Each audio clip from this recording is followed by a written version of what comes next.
Buenas tardes a todos. Estamos en el sprint final, por favor, silencio, del curso. Que se callen. Por favor, atiéndanme. Estamos en el sprint final del curso, nos quedan 3 clases, la de hoy, la del jueves de la semana que viene y la del martes de la siguiente, porque el martes de la semana que viene tengo que ir a la London School of Economics porque se gradúa mi hija. Muy bien, lo primero que vamos a hacer, por tanto, es, si no hay más preguntas, terminar de explicar la teoría de los precios, de una forma recapitulativa y además con unos comentarios sobre la teoría de los costes. Hay un epígrafe que se titula Valoración y Justiprecio en Mises y que entra en el examen. La formación de los precios, bueno, se llama valoración y tasación. No entra, pero lo voy a comentar de todas maneras. En el tema 20, y sobre cómo se determina el precio de los bienes de los órdenes superiores, que es el epígrafe 3, y la contabilidad de costes, el epígrafe 4. La idea esencial, queridos alumnos, es que la economía de mercado está protagonizada, como saben ustedes, por los empresarios. Son hombres y mujeres que denodadamente tratan de adelantarse a los acontecimientos, de tratar de descubrir qué tipos de bienes y servicios querrán los consumidores el día de mañana, en cuanto a sus características, calidad y precio. Es decir, hay un ejército de seres humanos dedicados por cuenta nuestra a tratar de averiguar lo que nosotros querremos el día de mañana. No solo lo que nosotros desearemos y estaremos dispuestos a comprar y adquirir y a qué precio, sino incluso lo que estarán dispuestos a comprar y adquirir a lo mejor personas que todavía no han nacido, si se trata de decisiones de inversión a plazo muy largo. Y decimos, tratar de descubrir como si se tratara de una bola de cristal, que estuvieran allí ya los datos en el futuro y que solo estuviera por venir, no. Sabemos que el futuro no es un porvenir, es un por hacer. No se trata solo de descubrir, se trata de crear, se trata de movilizar todo nuestro yo para tratar de crear productos, bienes, servicios que ni siquiera hoy podemos imaginar y que pensamos que tendrán un enorme valor para los consumidores. Los empresarios, por tanto, como si dijéramos, actúan como mandatarios nuestros. Son los profesionales a los que encargamos que se ocupen de nuestro futuro, que se dediquen a pensar y a crear qué es lo que de verdad desearemos el día de mañana. Y ellos, en un entorno de incertidumbre y por tanto jugándosela, pues se dedican a eso. Tratan de concebir esos bienes o servicios y en la medida en que piensan que tendrán demanda, hoy incurren en costes, es decir, adquieren factores de producción desembolsando por ellos determinados precios monetarios. Es en ese sentido, y solo en ese sentido, en el que decimos que son los costes los que tienden a seguir a los precios, y no al revés. El día de mañana, no me importa que sea mañana, dentro de una semana, un mes, un año o 10 años, los consumidores valorarán de los bienes y servicios que hoy se están concibiendo en un entorno de incertidumbre. Y como resultado de las valoraciones de las parejas marginales, determinarán unos precios de mercado.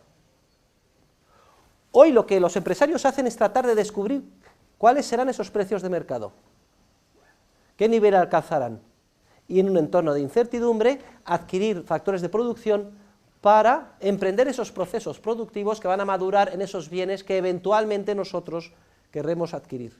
Ese es, por tanto, el proceso o la ley o la relación genético-causal de los fenómenos. Y dirán ustedes, es que eso es muy difícil. La respuesta, sí, es muy difícil, pero así es como funciona el mundo. Aquellos empresarios que aciertan obtienen beneficios. Acertar significa que han sido capaces de adelantarse a los acontecimientos y de averiguar qué bienes y servicios el día de mañana van a satisfacer mejor las necesidades de los consumidores. Compran hoy barato, venden mañana caro, obtienen beneficio. Otros, en cambio, se equivocan y cosechan pérdidas. Es un proceso de continua rivalidad, en el que no hay derechos adquiridos. El hecho de haber tenido éxito en el pasado no garantiza tenerlo en el futuro. El empresario ha de revalidar, como si dijéramos, día a día, su perspicacia empresarial a favor de los consumidores. ¿Y quiénes son los beneficiarios de todo este proceso? Los ciudadanos, los consumidores, todos nosotros, que continuamente vemos cómo el mercado, a través de este orden espontáneo, proporciona un flujo siempre creciente de bienes y servicios de cada vez mayor calidad y a precios más ajustados, que hace en última instancia posible el incremento del nivel de vida de todos. No solo en términos cuantitativos, sino también en términos cualitativos. No solo cada vez un número mayor de seres humanos, que es capaz de ser soportado por el proceso, sino además con un nivel de vida cada vez más rico. Luego, el libro de texto habla de tasación. En las ediciones anteriores lo traducíamos como justiprecio.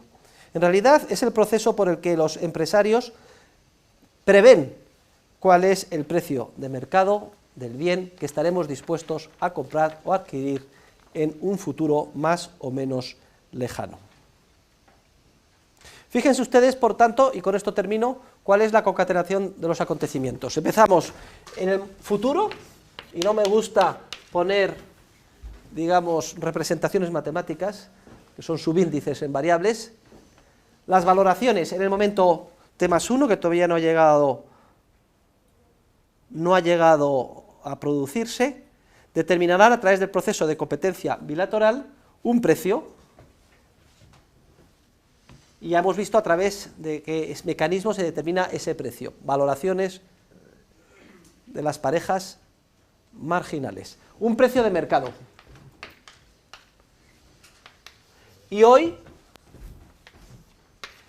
¿qué es lo que hacen los empresarios? Tratar de averiguar cuál será ese precio.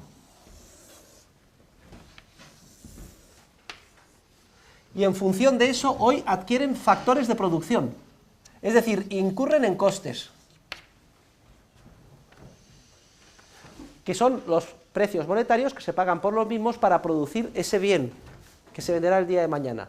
Son los precios los que determinan los costes y no al revés. Muy bien. Y en última instancia, ¿qué son los costes? Y con esto terminamos la parte de teoría de los precios de este curso. Ya en su momento, al comienzo del trimestre, decíamos que el coste es un valor subjetivo, que el actor da al fin, a un fin, pero que precisamente no es el fin que persigue al actuar, sino aquel al que renuncia cuando decide seguir un determinado curso de acción. Este es el concepto subjetivo de coste de oportunidad. Ahora bien, hay una segunda definición de costes más estricta, que es una definición de costes en términos de cálculo económico. Y esta segunda definición de costes, más estricta, más concreta, en términos de cálculo económico, define los costes como los montos, las cantidades o las sumas dinerarias que es necesario desembolsar para adquirir factores de producción en el mercado.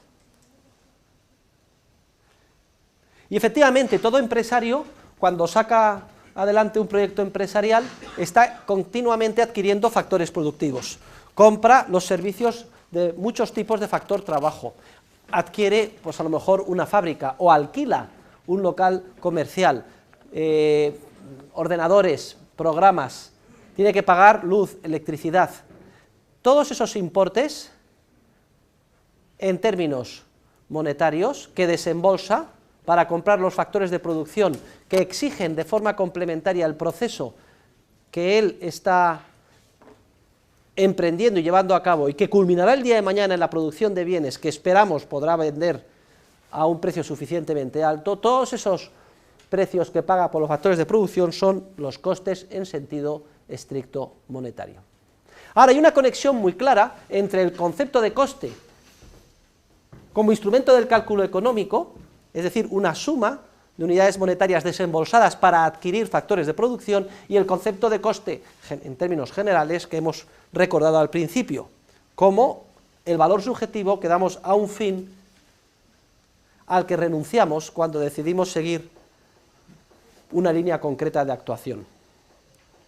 Y es muy claro, porque cuando yo desembolso y pago por un trabajador un salario, por la luz y el alquiler de un local comercial en un proceso de producción, simultáneamente este dinero que estoy pagando por esos factores de producción lo podía haber dedicado a adquirir otros factores de producción, o esos mismos, pero dedicándolos en otro proceso productivo. Precisamente el que yo pueda estimar en unidades monetarias el coste me ayuda a ser consciente de aquello a lo que estoy renunciando por emprender un determinado proyecto de producción. Y cuando termine el proceso, llega el momento T+1 y venda mi bien, se podrán dar una de las siguientes dos posibilidades. Primera, que pueda vender a un precio tan alto que sea capaz de recuperar los costes y me quede un beneficio empresarial. Y segunda, que terminado el proceso de producción haya cometido un error empresarial y el precio que obtengo sea inferior a los costes en los que incurrí y por tanto coseche una pérdida empresarial. En términos de cálculo económico, obtener un beneficio empresarial quiere decir, es una señal que indica que se ha actuado bien. Mientras que cosechar pérdidas es una señal que indica al empresario que ha actuado mal. ¿En qué sentido? En el sentido de que si cosecha pérdidas y no es capaz de obtener un precio que al menos le permita recuperar los costes con un margen suficiente de beneficio, si cosecha pérdidas, la señal que está recibiendo del orden espontáneo del mercado es que ha actuado mal en el siguiente sentido. En el sentido de que esos recursos escasos, esos factores de producción que ha adquirido en su proceso empresarial, eran más urgentemente necesitados y valorados por los consumidores en otros procesos productivos. Eso es lo que significa una pérdida empresarial. Que los escasos recursos de la sociedad han sido mal invertidos, porque tú como empresario los has movilizado hacia un proyecto de inversión que luego, cuando ha madurado, no ha sido capaz de obtener como precio el valor de aquello que previamente se haya desembolsado como coste, dejando un margen de beneficio. Mientras que si se ha obtenido beneficio, el mensaje es: vas por buen camino, sigue así. La movilización que has hecho de factores escasos de la sociedad en pos de ese proyecto productivo es correcta. No existen otras alternativas donde esos escasos factores de producción hubieran sido más altamente valorados por los consumidores. Luego imaginemos dos procesos productivos, uno que culmina en un vehículo que se puede vender con un precio suficientemente alto y da lugar a beneficios, y otro que confluye en la producción de un apartamento en la costa, que resulta que al final solo se puede vender por una fracción de los costes en los que se incurrió. Lo que está indicando el mercado es: todos esos recursos escasos de arquitecto, aparejador, trabajadores de la construcción, suelo escaso, cemento, que has movilizado en pos de producir el apartamento, han sido mal utilizados. Ha sido un error empresarial, porque esos recursos escasos son más urgentemente necesitados en otras líneas de producción, concretamente en el ejemplo hipotético que hemos puesto en la producción del automóvil. Esos trabajadores, en vez de haberse dedicado a la construcción en las diferentes etapas del apartamento en la costa, deberían de haberse dedicado a la formación, montaje del coche, etcétera, porque la producción del coche obtiene beneficios, es decir, el coche se puede vender a un precio superior a los costes, y la producción del apartamento ha cosechado pérdidas. En una economía moderna, las decisiones empresariales serían imposibles si no se dispusiera del cálculo económico, es decir, si no existiera un mercado libre de factores de producción donde se pudieran comprar y vender y se fijara un precio para los mismos. Es precisamente porque existe ese mercado, dinero y precios de mercado libre con los factores de producción, por lo que puede hacerse el cómputo de costes y por lo que podemos saber si hemos ganado o hemos perdido y si hemos asignado bien o mal los correspondientes factores productivos. Ahora, imagínense que de pronto desaparecen los precios de mercado, porque se impide por la ley que haya un mercado libre, o no existe dinero, o ambas cosas a la vez.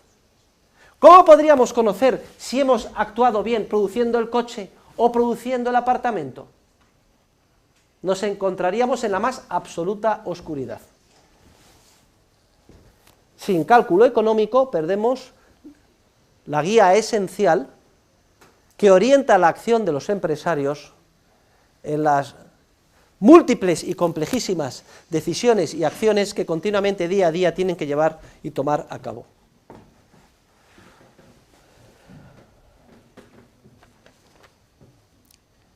Y vamos a terminar con la exposición de lo que podemos denominar principio general de los costes, que es una ley universal económica, una ley de tendencia, como todas las leyes de la economía, que tenemos que entender y que explica hasta qué volumen de producción deben de llegar los empresarios en ese proceso espontáneo que estamos explicando. La idea es muy sencilla y también se expresa en términos de en términos marginales, de una unidad más, una unidad menos. Yo todos los años lo explico con mi cuerpo porque creo que es un procedimiento bastante gráfico y sencillo, y así no tengo que utilizar gráficos ni hacer curvas que conllevan la idea errónea de que existen en la realidad, cuando no es así.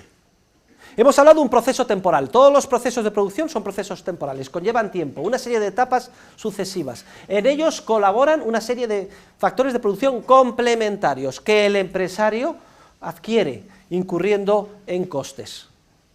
Ahora, se pueden producir más unidades o se pueden producir menos unidades.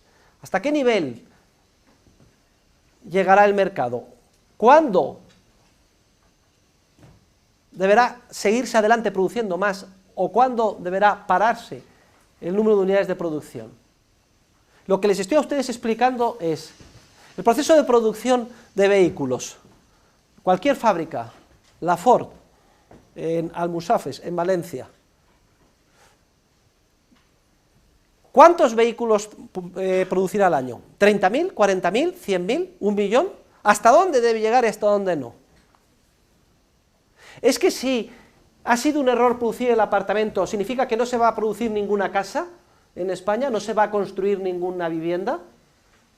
Las decisiones en economía no son de todo o nada. Construir viviendas es ruinoso, luego no se construye nada, incluso ahora en España está construyendo, pero la tercera parte de lo que se construía, o la quinta parte el año pasado. Las decisiones en economía y las acciones en economía son siempre incrementales, en términos de unas unidades más, unas unidades menos. Y lo que vamos a ver ahora es la ley general del mercado, una ley espontánea, impulsada por la fuerza de la empresarialidad, que tiende a determinar hasta qué número de unidades se produce en cada proceso de producción. Y la ley es muy sencilla. Cada unidad adicional de factor de producción que adquiere el empresario en cualquier línea, recuerden los determinantes individuales del coste. ¿Qué pasa a igualdad de circunstancias si aumenta la demanda de cualquier bien o servicio? Que tiende el precio a crecer.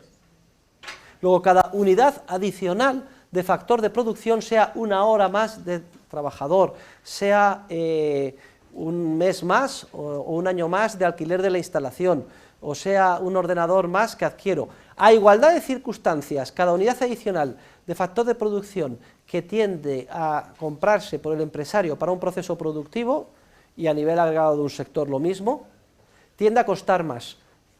Esto se llama coste marginal, es el coste de la unidad adicional del factor de producción adquirido en un proyecto de producción. Luego, lo que estoy diciendo es que conforme aumenta el volumen de producción, las unidades marginales de factores de producción adquiridos cada vez costarán más, o en términos más comunes en el ámbito de la ciencia económica, es que el coste marginal tenderá a crecer.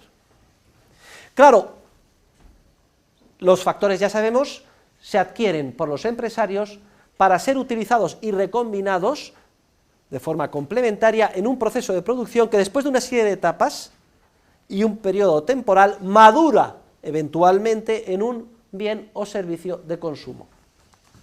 Luego, por el lado de lo que produce el empresario en forma de bienes y servicios de consumo, cada unidad adicional de bien y servicio de consumo que ofrece en el mercado, recordemos los determinantes individuales del precio. ¿Qué pasa a igualdad de circunstancias conforme aumenta el número de unidades que se venden en el mercado? Su precio tiende a bajar. Pues el precio de la unidad adicional que se vende en el mercado por parte del empresario una vez que ha culminado su proyecto empresarial se le denomina ingreso marginal, en el sentido de que es lo que ingresa el empresario por cada unidad marginal o adicional de bien de consumo que produce. Luego fíjense ustedes, por el lado, al comienzo del periodo del coste, cada unidad adicional que se produce exige adquirir unidades adicionales o marginales de factores de producción, luego el coste marginal tiende a crecer. Y por otro lado, el ingreso marginal del bien que se vende en el mercado terminado el proceso de producción, conforme se lanzan más unidades al mercado, el ingreso marginal tiende a decrecer. Luego, ¿hasta qué nivel o volumen de producción llegará el empresario? Pues precisamente, fíjense, si cada unidad adicional me cuesta más y lo que produzco cada vez me produce menos en forma de ingreso marginal, yo llegaré a producir ese volumen de producción hasta el que aproximadamente el ingreso y el coste marginal coincidan. Porque si me paso y sigo produciendo vehículos o apartamentos por encima de ese nivel, resulta que las unidades marginales o adicionales de bien producido me generarán pérdidas. Imagínense que son 10.000 vehículos, y hasta el vehículo 10.000 aproximadamente, el último vehículo ya, el ingreso y el marginal y el coste marginal coinciden. Lo que he adquirido, lo que me ha costado el factor de producción adicional para producir el último vehículo y lo que he obtenido por su venta, más o menos coinciden. Si sigo produciendo vehículos, en vez de 10.000 hago 10.500, 11.000, esos vehículos marginales ya supondrán un coste marginal superior al precio de venta y por tanto los produciré a pérdida. Ahora bien, ténganlo bien claro, no hay guías exactas, no existen funciones de costes, si no sería facilísimo ser empresario, se meterían los datos, yo meto los datos en un ordenador, a ver, don Santiago, ¿cuántas unidades tenemos que producir este mes? Lo meten en el ordenador, mire, las 11.524, venga, perfecto, a producirlo. Entonces seríamos gerentes. No, el mercado continuamente está protagonizado por empresarios que actúan en un entorno de incertidumbre y que por prueba y error tienen que averiguar en sus proyectos concretos cuál es el ingreso, el coste y el volumen de producción a partir del cual, si es un error seguir o es un error quedarse corto. También es un error quedarse corto, porque si produzco de menos, estoy dejando de ganar lo que podría ganar con unidades adicionales. Y esto hay que encontrarlo a través de ese proceso empresarial de prueba y error, sabiendo que los datos continuamente cambian como resultado de la creatividad humana. Y la prueba de que no es una ciencia exacta, ni que se puede articular, es en que la General Motors ha quebrado. Todos lo sabemos, suspendido pagos, y de que miles de empresarios se han dedicado a producir viviendas en España que no quiere nadie. Ya veremos que esos errores empresariales, en muchos casos, lo veremos en la teoría del ciclo, aquí en clase lo comentaremos brevemente la semana que viene, la siguiente. Si se distorsionan las señales esenciales que los empresarios siguen en su quehacer empresarial, pues se inducen errores masivos de inversión, y eso es lo que genera el ciclo. Las etapas de burbuja expansiva y crisis. Eso no es culpa del mercado, sino culpa de la intervención del Estado, bancos centrales, manipulación del dinero, tipos de interés, dinero público y cómo impacta engañando masivamente a los empresarios. Lo veremos más adelante, pero eso forma parte de otro apartado de la ciencia económica que todavía no hemos llegado, que es la teoría del intervencionismo estatal, que bloquea, distorsiona el cálculo económico e induce, por tanto, a comportamientos sistemáticamente erróneos por parte de los empresarios. Luego, la ley de tendencia es que tiende a producirse aquel volumen de producción hasta el cual ingresos y costes marginales coinciden. Y con esto, queridos alumnos, más la lectura que ustedes ya han efectuado en el libro de texto, podemos dar por terminado nuestro breve resumen de cómo funciona el proceso de mercado y el proceso de los precios en el orden espontáneo de la sociedad.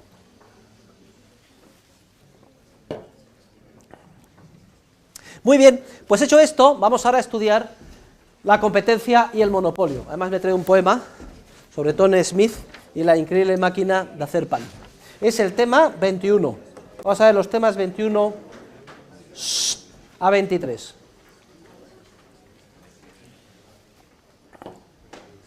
Y la primera pregunta, el primer epígrafe del tema 21 es el siguiente. ¿La competencia es una situación o es un proceso? Ya dijimos en su momento que la función empresarial, por su propia y más íntima naturaleza, es siempre competitiva.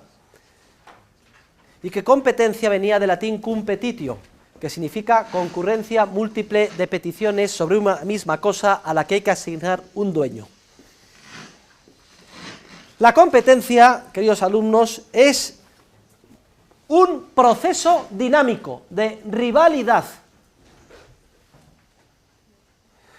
En términos de ciencias audiovisuales, es una película, algo que se mueve con movimiento. ¿Qué queremos decir con esta analogía entre la competencia y la película? Que la competencia, su más íntima esencia, es su carácter de proceso dinámico, en el que participan infinidad de empresarios que rivalizan entre sí por descubrir o detectar antes que los demás cuáles son las oportunidades latentes de beneficio que hay en el proceso empresarial y actúan en consonancia para aprovecharse de las mismas. Es un proceso de emulación, es un proceso de tratar de superar a nuestros rivales en todos los ámbitos, creando y apreciando oportunidades de beneficio antes que los demás. Y esto, que debe de ser ya evidente a estas alturas del curso, porque lo hemos repetido muchísimas veces, es importante contrastarlo con el llamado modelo de competencia perfecta. Porque es el modelo que se recoge como ideal máximo de la competencia en la inmensa mayoría de los libros de texto de economía. Esta segunda concepción de la competencia es la concepción de la competencia como situación. En términos de analogía para los alumnos de ciencias audiovisuales, esta segunda idea de la competencia es la competencia entendida como una foto. En los modelos matemáticos de la competencia perfecta se define la competencia e incluso es paradójico, se la califica de perfecta cuando, si se hace una foto del proceso social, se observa en el fotograma lo siguiente. Como todo fotograma es una situación estática, no hay ningún movimiento. Pues si en esa fotografía se detecta que hay múltiples oferentes, una multiplicidad de vendedores, todos ellos vendiendo el mismo producto, con exactamente las mismas características y al mismo precio, a esa situación sin movimiento, estática, en la que hay una multiplicidad de oferentes haciendo todos lo mismo y vendiendo al mismo precio, a esa situación la califican de competencia y, para más inri y burla del sentido común, la califican de competencia perfecta. Luego vemos que hay dos conceptos alternativos de competencia que luchan entre sí. La competencia como proceso dinámico de rivalidad, que es el concepto correcto de competencia, y en segundo lugar la burla, que supone la competencia mal llamada perfecta, que se caracteriza por una situación en la que todos hacen lo mismo y por tanto nadie compite. Y ustedes me podrán preguntar, ¿cómo es posible que legión de economistas, científicos de la economía, catedráticos, distinguidísimos, autores de libros de texto, premios Nobel, hayan hecho del modelo de competencia perfecta, es decir, de esa concepción estática de la competencia, el eje sobre el que pivota toda su teoría? De nuevo es aquí donde podemos constatar uno de los casos más claros en los que se observa el nefasto efecto que tiene el uso de las matemáticas en nuestra disciplina. La competencia como situación es un estado de equilibrio que es el único matematizable. Y el empeño en aplicar la metodología errónea procedente del mundo de la ciencia natural, donde hay constancia, no existe el tiempo ni la creatividad, al ámbito de la ciencia social protagonizada por seres humanos, se plasma en un rosario de errores, pero entre ellos quizás el más importante en el hecho de que se haya endiosado concepto tan absurdo como el concepto estático de competencia perfecta. Y si tenemos dos conceptos de competencia, hemos visto el concepto correcto de la competencia como película, como proceso dinámico, y el concepto erróneo de la competencia como concepto estático, competencia además llamada perfecta entre comillas, en la que nadie compite porque no se permite, en el modelo todo el mundo tiene que hacer lo mismo y vender al mismo precio. Vamos ahora a dar entrada a dos conceptos también alternativos y distintos de monopolio. Y vamos a ver cómo cada uno de estos dos conceptos de monopolio va de la mano, como si dijéramos, de cada uno de los dos conceptos que acabamos de repasar de competencia. O expresado de otra forma, al concepto correcto de competencia le ligaremos un concepto correcto de monopolio y al concepto erróneo de competencia le asignaremos o relacionaremos un concepto también erróneo de monopolio. Vamos a empezar por este último. Recordemos, ¿cuál es el concepto erróneo de competencia? La competencia como situación, modelo de equilibrio, que se define porque hay una multiplicidad de oferentes, todos ellos produciendo el mismo producto y vendiéndolo al mismo precio, es decir, el que no se permite, por definición, que nadie compita, ni haga nada distinto. Los teóricos de la economía matemática llaman monopolio a lo que no es competencia perfecta, por decirlo de una forma, una primera aproximación, de una forma burda. Es decir, si la característica del fotograma estático esencial para caracterizar de perfecta la competencia es que haya muchísimos oferentes, califican de monopolio otro fotograma, otra fotografía, otro estado de equilibrio, en el que en vez de haber una multiplicidad, que es lo contrario, haya un único vendedor. Luego, vean cómo de la mano del concepto erróneo de competencia perfecta, enseguida surge el concepto erróneo de monopolio, que se define como aquella situación, que no proceso, en la que se detecta que hay un solo productor, que se supone que por estar él solo puede poner los precios que desee, artificialmente altos, en perjuicio de los consumidores. Una situación intermedia sería la del oligopolio. Procede del griego, oligo significa unos pocos vendedores. Pero este concepto de monopolio o del oligopolio es un completo sinsentido, desde la perspectiva de la teoría dinámica de los procesos de cooperación social protagonizados por los empresarios. Y vamos a entenderlo enseguida. Vayamos ahora al concepto correcto de competencia. El concepto correcto de competencia, recordemos, ya no es un fotograma, sino que es una película. Es un proceso dinámico de rivalidad, en el que los empresarios rivalizan unos con otros por tratar de descubrir o crear, antes que los demás, oportunidades de ganancia, actuando en consecuencia para aprovecharse de las mismas. Y antes que los demás, porque una vez que han detectado una oportunidad de ganancia y se han aprovechado de ella, esa misma oportunidad ha quedado eliminada del mercado, ya no puede ser detectada y aprovechada. Caballero, no me interrumpa, esté concentrado en lo que yo estoy diciendo, no me distraiga. Vale. Ya no puede ser detectada o aprovechada por otro ser humano. Según esta conceptualización que hemos calificado de correcta, la única correcta, de la competencia como proceso dinámico de rivalidad, el concepto de monopolio es radicalmente distinto al que acabamos de ver. Ahora lo que nos tenemos que fijar es de si es posible o no que los empresarios puedan acceder a ese proceso de rivalidad. Y diremos que solo hay monopolio cuando se impide por la fuerza del Estado la libertad de acceso en cualquier parcela del cuerpo social al proceso empresarial. Ya no, lo relevante no es si hay uno o unos pocos oferentes, lo relevante es si se puede acceder, si hay libertad de entrada o no la hay, como consecuencia de la coacción sistemática de los estados que impiden el ejercicio de la empresarialidad libre en cualquier parcela de la vida en sociedad. Es más, en la conceptualización dinámica es irrelevante si en la sucesión de fotogramas que constituyen el celuloide y la película elegimos uno arbitrariamente, miramos y resulta que solo hay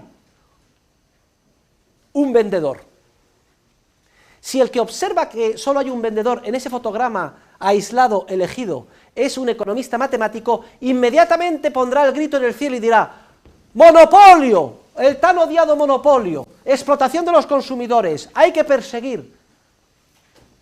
En cambio, para el economista de la escuela austríaca, con la perspectiva dinámica del mercado protagonizado por la empresarialidad, es irrelevante que en uno o en varios fotogramas aparezca un único vendedor, porque lo que tiene que fijarse no es un fotograma suelto, sino todo el proceso dinámico de la película, y ver si a lo largo del mismo ha habido libertad de acceso o no al libre ejercicio de la empresarialidad. Caballero, no haga usted el idiota y céntrese en mí, y en lo que estoy diciendo, que es muy importante.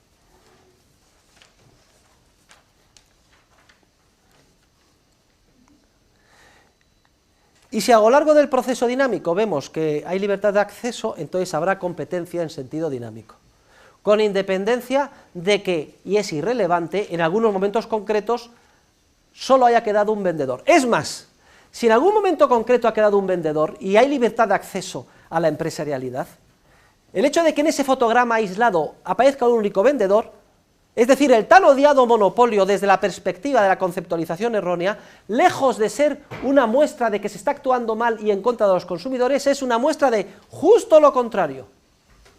Si el proceso dinámico es libre y los empresarios participan en él tratando de emularse y rivalizando entre ellos, si en algún momento histórico prepondera uno solo, eso significa que ha preponderado precisamente porque ha sido capaz de servir las necesidades de los consumidores mejor que nadie. Luego, la empresarialidad libre, no coaccionada por la coacción sistemática de los estados, si en circunstancias históricas concretas se plasma en el predominio incluso de un único oferente, ello, lejos de ser muestra de algo erróneo o perjudicial para los consumidores, es una manifestación de justo lo contrario. El llegar a una posición de monopolio en un ámbito de libertad manifiesta que está sirviendo a los consumidores mejor que nadie. Entonces, fíjense ustedes cómo ante cualquier caso real el juicio al que llegamos es radicalmente distinto según la conceptualización o el análisis que efectuemos. Por ejemplo, el caso de Bill Gates con su sistema operativo. Es capaz de poner en el mercado y lanzar un sistema operativo comprensible que millones y millones de usuarios utilizan. Y resulta que en vez de hacerle una estatua, un monumento, etcétera, se le persigue por las autoridades de la competencia en Europa, en Estados Unidos, se le calumnia, se le multa. ¿Quién tiene razón? Recuerden que en el mercado no hay derechos adquiridos, cada día es un nuevo amanecer y hay que revalidar el predominio sirviendo a los consumidores mejor que nadie. Pero si en determinadas circunstancias históricas ha predominado en el mercado Bill Gates y no ha habido coacción sistemática de los gobiernos impidiendo el libre acceso a la función empresarial, es porque Bill Gates efectivamente ha satisfecho las necesidades de los consumidores mejor que nadie. Pero ojo, esto no es ninguna garantía, que no se duerman los laureles Bill Gates. Que el hecho de haber triunfado hoy no quiere decir que haya garantía de triunfar mañana. IBM se quedó con el 70% del mercado de ordenadores hasta los años 60. Empezó a convertirse en una empresa mastodóntica y arrogante. Le presentaron un proyecto de hacer ordenadores personales pequeños y dijeron: qué tontería, esto no va a dar beneficio, fuera. ¿Y qué pasó? Por poco suspende pagos y quiebra, como General Motors, estuvo al borde. Inmediatamente, si dejas de estar más perspicaz y alerta que tus competidores, dirigido siempre a satisfacer las necesidades de los consumidores de la mejor manera, al mejor precio, te surgen, como debajo de las piedras, un ejército, una constelación de competidores reales y potenciales que ponen en peligro tu situación de predominio. Luego es irrelevante desde la perspectiva dinámica que en algún fotograma concreto parezca que en algún instante solo predomina uno. Ello además indica que se actúa mejor que nadie, pero el propio proceso es dinámico, cada día es un nuevo amanecer, hay que revalidar continuamente que eres el mejor empresario y si no lo haces te surgen competidores que te comen el terreno. Ese es el verdadero sentido de la competencia como proceso dinámico y del monopolio en términos dinámicos como todo aquello que imposibilita ese proceso como resultado de la coacción institucional básicamente de los mercados. La gran tragedia, queridos alumnos, es que gran parte de la legislación, por no decir toda ella, de defensa de la competencia está inspirada en una idea errónea desde el punto de vista teórico de lo que sea la competencia y de lo que sea el monopolio.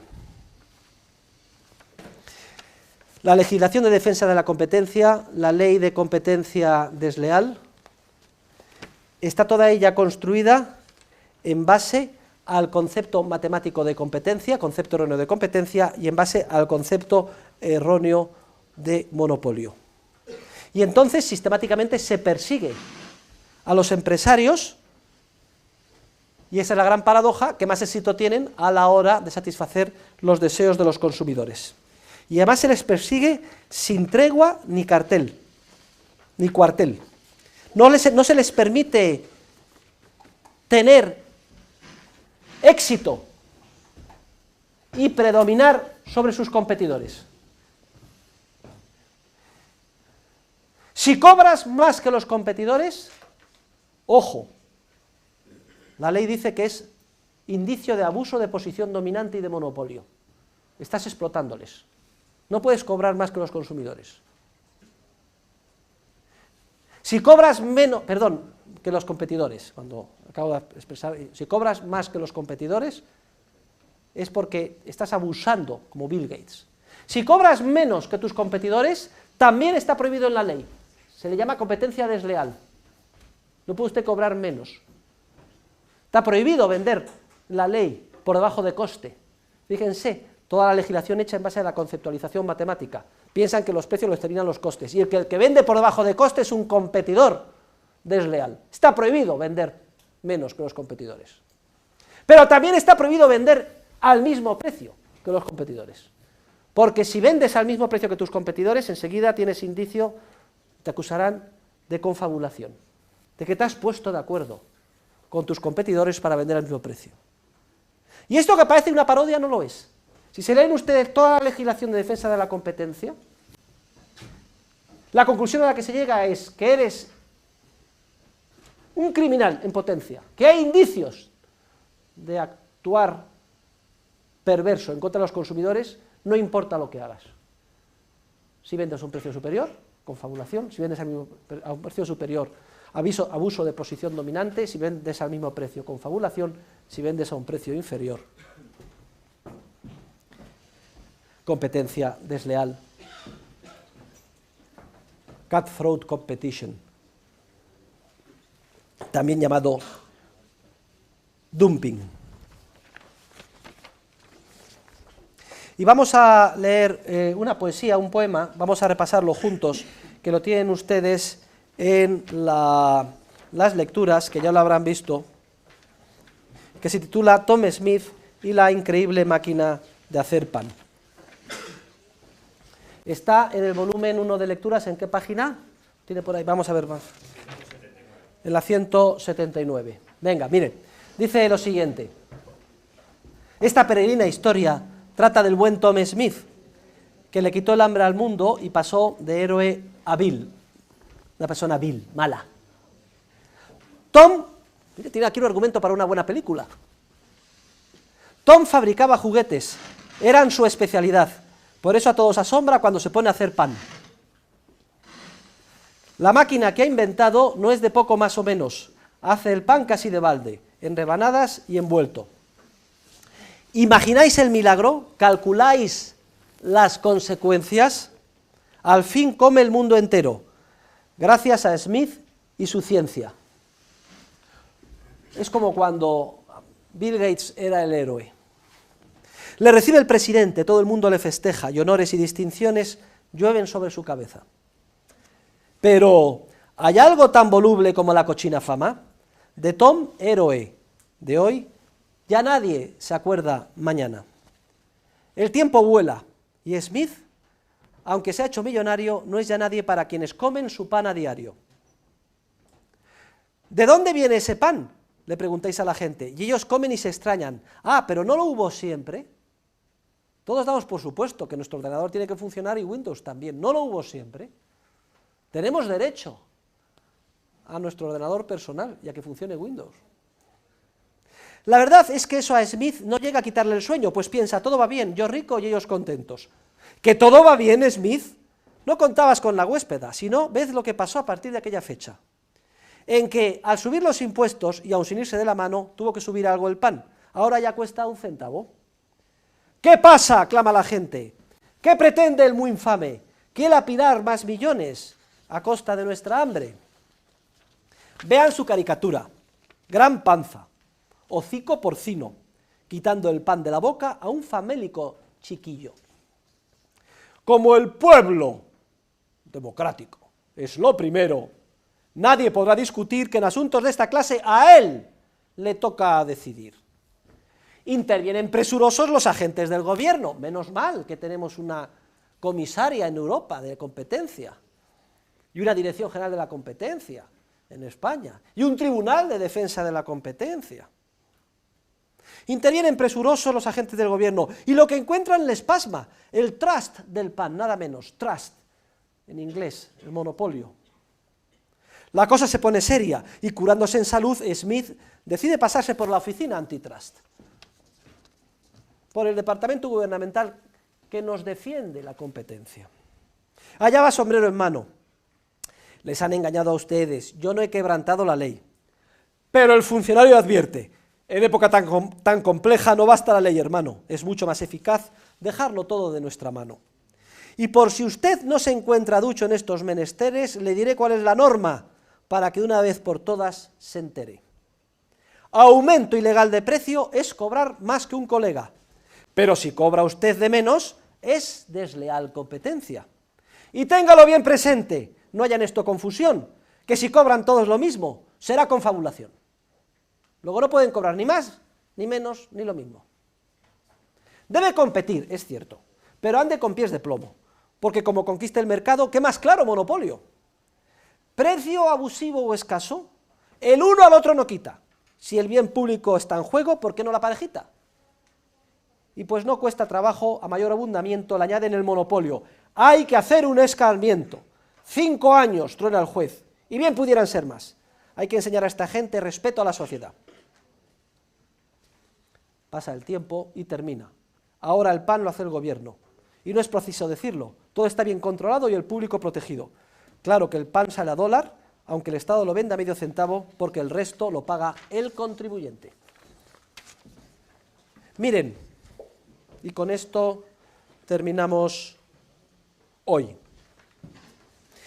No hay institución más deleznable que todo el entramado, más deleznable, hipócrita y dañina que todo el entramado de defensa de la competencia.